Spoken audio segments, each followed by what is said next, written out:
no amount of thoughts can tear you down.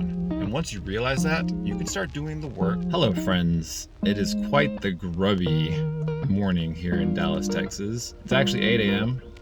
It's cloudy, it's rainy, and I'm in my car at the gym putting off this leg workout for just a few more moments. But I feel a little inspired to talk to you guys about an analogy I recently discovered that I think will help benefit a lot of you guys out there, because I know a lot of you guys out there are wrestling with this guy, the mind, whether it be negative thoughts, automatic negative thought loops, limiting beliefs, not feeling good enough, not feeling worthy, not having the headspace you desire at this time. And I thought this was really cool. So basically, no amount of thoughts can destroy you, because thoughts are just thoughts. They're literally just thoughts. Now, thoughts cause emotional reactions within us, which will either cause us to further go down the negative thought spirals, or to actually take physical actions that impact us in some negative way. But at the end of the day, thoughts are just thoughts. So that's the first thing you guys need to understand. But what I love about this analogy is that you can think of your thoughts as basically the ocean. There are a vast amount of thoughts and stories and beliefs that can run through this filter of your brain. But your brain itself is actually a ship. Hear me out. Now, what's cool about ships, guys, is that no amount of water in the ocean can sink a ship. Ships just sail. Ships just float. How do ships sink? They only sink when the water gets inside. And that's probably where you're wrestling. You've got all this water inside your boat, but your brain, it's a boat. No amount of thoughts can tear you down. And once you realize that, you can start doing the work to slowly get that little, what do they call it, pitchers, pails, and boats, and start scooping and keep scooping. Now, if you're at a loss for, well, how do I get rid of these thoughts and these limiting beliefs, and how do I encourage some new stories and new limiting beliefs within myself?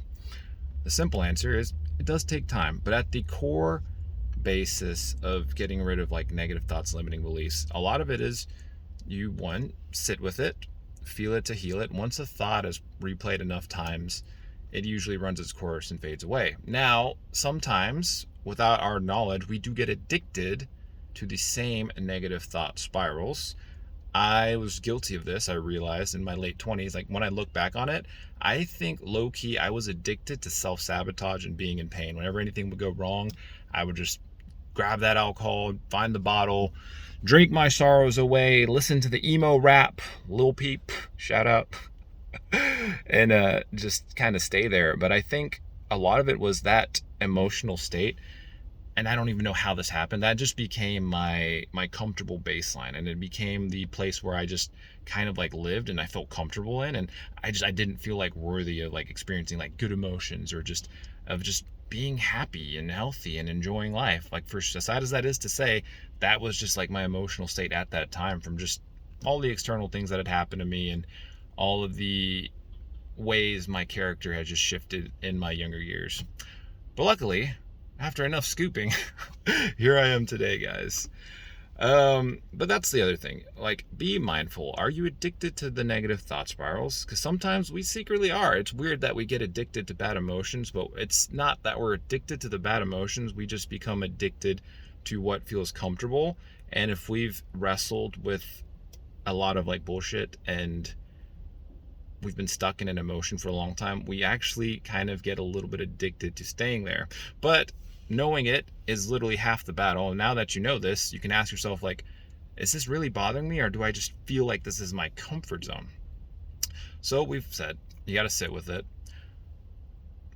observe. Are you addicted to it? Maybe not.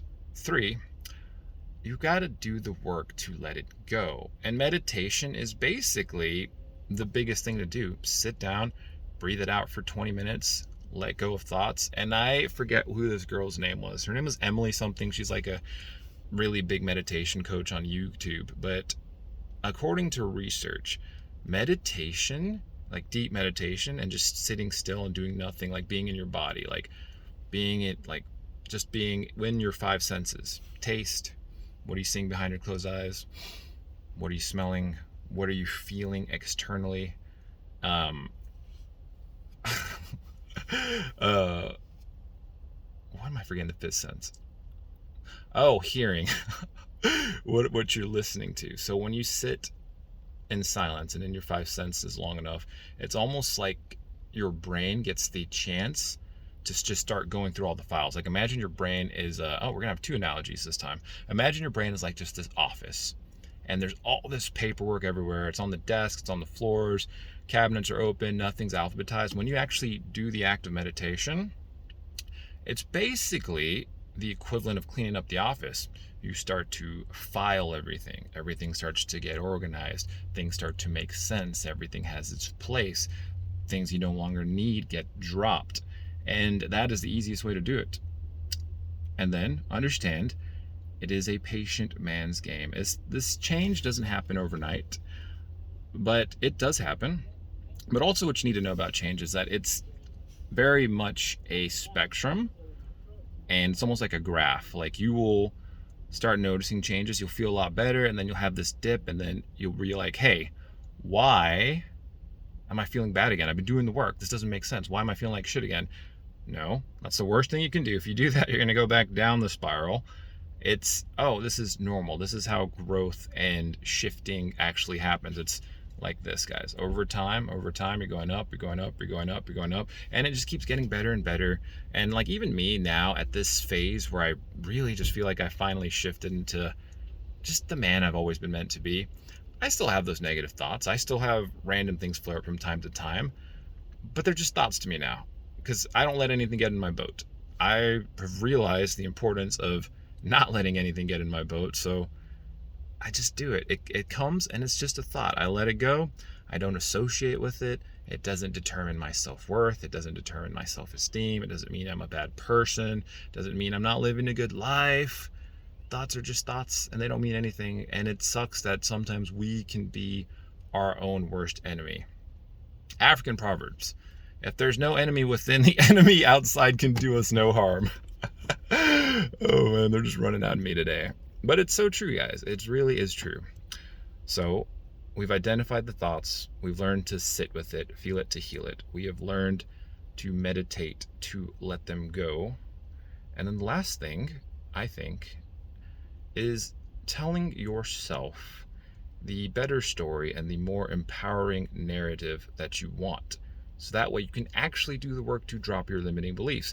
Now, this also takes time. You might not know exactly who your ideal version of you is yet at this moment, and that is 100% okay. Sometimes inspiration happens at the most random times. A lot of times it'll be like when I'm out on a walk, or I'm at the gym working out, or just the randomest moments. I'll just have this idea click. I'm like, oh, that's something I really resonate with. That's the kind of man I want to be. Okay, let's log it and let's like shift towards that direction. And I've even got like a song that kind of helps me with this. Funnily enough, I think the anthem in the back of my head these days is the Going the Distance Hercules theme song, but the Paid and Perish remix, because it's just about the hero's journey. It's like, I can go the distance. I can find my way. No matter how long it takes, I'll get there someday. And to me, it's so inspirational. And it just almost like, it doesn't matter what negative stuff happens to me or what bullshit I go through. I still feel like the hero of my own story. And honestly, the more BS, the better. Makes for an interesting journey, right? Another way to just think about all the crap you're dealing with in your life. Because if there's no struggle, there is no story. And you guys know that, I'm going a little off topic, but you know Superman used to actually not have any weaknesses. He didn't have any kryptonite. He was just the end-all be-all, and he was basically, no one could beat him. He was just this god level superhero. And because of that, he wasn't popular, and all of the comics were boring because he had no weakness. But then they introduced kryptonite, and all of a sudden there's a flaw, there's a weakness, there's something that can bring this person down, and that actually makes for a very interesting story. So think about it. If you're struggling with stuff, I'm not saying it's a good thing, of course, get past it, but know that you can get past it, and know it just makes for an interesting story. Because if there's nothing to work on or to get past or to grow or to become, yeah, story's just kind of bland and boring, and then you probably get depressed for that anyways. So just saying. I I think there's one more thing I want to talk about. So yes, outline what your ideal self looks like.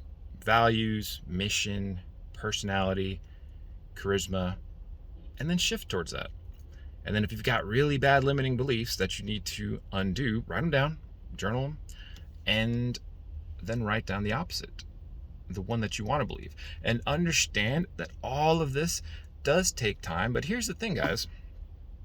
Now you've done the work, you've watched this video, you have a pretty good idea of how to rewire this brain, of how to turn your brain into the ship that does not sink, that does not let the water inside. Because, again, it doesn't matter how many thoughts exist in the world. It doesn't matter how many thoughts you have. Nothing can sink your ship once you realize this fact. They're just thoughts. And you can let whatever crewmates you want on board, and you can kick whatever crewmates you want out at any time. Crewmates also being thoughts, beliefs, and all that good stuff. So, have patience, and don't beat yourself up for having a bad day, because that is literally the worst thing you can do. If stuff takes time, but you know what? You do heal, you do grow. And sometimes healing can be a lifetime journey.